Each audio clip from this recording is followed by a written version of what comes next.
One sentence summary: metaphorically blood-sucking real estate people turn out to be literally blood-sucking people. Vampires. Could you beat the villain? Yeah, even though the vampires and I share the main, big weakness of sunlight, both very vulnerable to it, I don't possess any of the other weaknesses that the vampires have. So if it came down to it, what I'd do is dunk myself in a whole load of holy water, walk into the vampire nest, and then just shake around like a big old dog. What are they going to do about it? Nothing. How would you improve the film? Why hire Zoe Saldana, I think that's how you say her name, can't remember, doesn't matter, for one scene and not bring her back later in the film as a vampire? She's like the biggest star in it, but there you go. The baseball bat at the beginning that's pointed out by Tony is very obviously going to come back as a vampire killing tool at the end. If you're trying to hide the fact that you are a bunch of evil vampires, probably don't have what I think is a picture of Vlad the Impaler on your company logo. And also don't have the name of the guy who directed the film Nosferatu as your company name. Slim, the ironically named gangster, chases Miguel, the main character, on his bike for quite some time before he gets out of breath, so well done to him. Not so well done. Why did Slim want to steal a kid's shoes earlier in the film? They didn't even look like they were going to fit. It's not actually established what the gangsters in this film do, and they just seem to be like hanging around like menacing children, but like, hey, come work for me, I'm a cool gangster. Are you though? I haven't seen you do anything. And then later in the film they do put a firearm in the hands of a child, so I guess that's pretty bad. Why would a vampire think that a human is vermin when vampires eat humans? So surely they would think that they are cattle.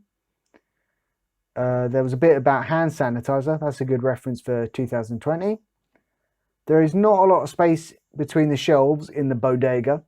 And also, apparently they do not record the CCTV in the bodega, because there's a bit where Miguel, the main character, thinks he sees a vampire. And he's like, oh my God, look, you saw that he didn't have a reflection in the mirror, didn't you? And the kid's all like, oh. It's later shown in the film that there's CCTV cameras in that bodega. So, shop. I'm just going to call it a shop. So why not be like, look, you don't believe me that he didn't have a reflection. Let's just have a look at the CCTV, shall we? Because if he didn't have a reflection, surely he doesn't show up in the camera. And also, a side note, by the logic of this film, anything you can take a picture of has a soul. Strange.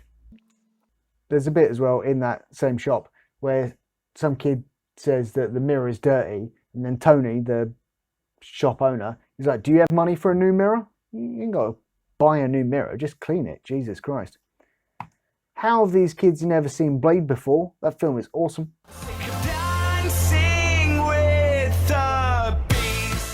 Why does Puerto Rican Harry Potter, I didn't bother learning his actual name, why does he know so much about vampires, and how do the kids know what he's saying is true, especially if he's not seen Blade before?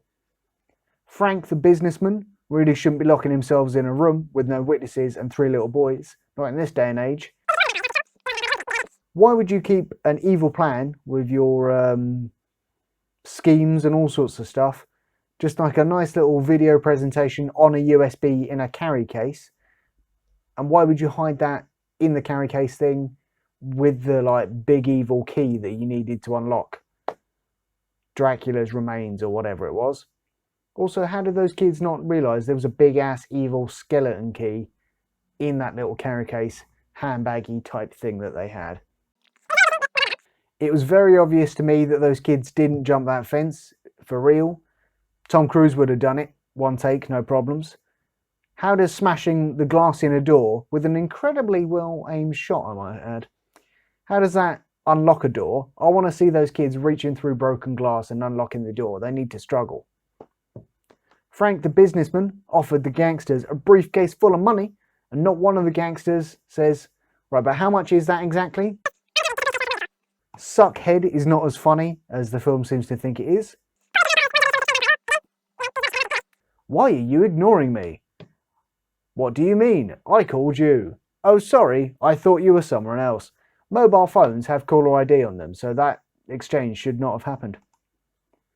In the last day, you've got me in more trouble than Henry ever could. Henry's one of the gangster dudes.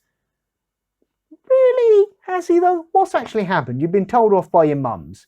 Henry the gangster man, like it's implied that the kid who said that, his dad's in jail or dead or something like that. I feel like that's more trouble than getting told off by your mum.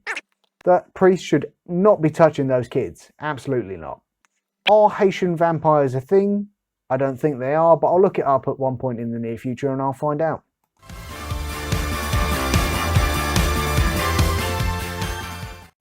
One night with you guys, and I already have vampires and thugs trying to kill me. First off, love, alright, you've been there like 10 minutes. Second off, why are you there? Like, you saw the kids sneak out, you're like, well, you snuck out, I want to have some adventures too. You've chosen this life. What in the name of Jesus were those kids doing all day? So, a vampire has chased them. They've retreated into their house. A vampire can't get in there unless they invite him. Fair enough. The vampire was able to get into the building, but I don't know, maybe doesn't count as a home. They spend all day, it would seem, making steaks and filling up water balloons with holy water and all that kind of stuff. And then they go to the vampire nest at dusk. No! If that were me, you spend your morning, you're making your steaks, you've got your holy water, you've got your crucifixes, that sort of stuff. Lunchtime, brightest time of the day. That's when you go in the nest.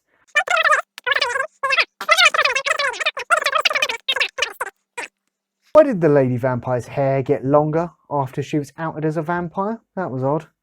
And Puerto Rican Harry Potter kid, he is definitely dead after being thrown against that shutter.